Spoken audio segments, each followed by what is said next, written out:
What's going on, folks? Rob Anderson, Clean Power Wash, Salisbury, Maryland. Doing a little bit of fence cleaning here. And just watch that turn real quick.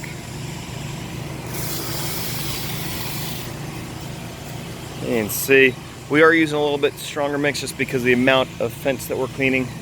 But you can already see that's changing pretty quickly there. We've done the inside already. And give me 1 second here. Doing all this with the proportioner. We'll come back through with oxalic acid after we've cleaned it all off. And then the nice thing when we do the oxalic acid on this is that we'll be able to just lightly rinse it. We won't have to do the detailed spraying like we will with the power washer on this. So yeah, you see just the dramatic difference there. And then that's before it said, obviously before actually going through and power washing any of it.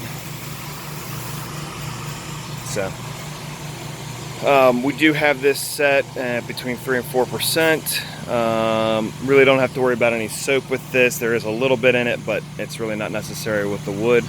We'll bring the power washer out here in a second and go ahead and show you how that'll look.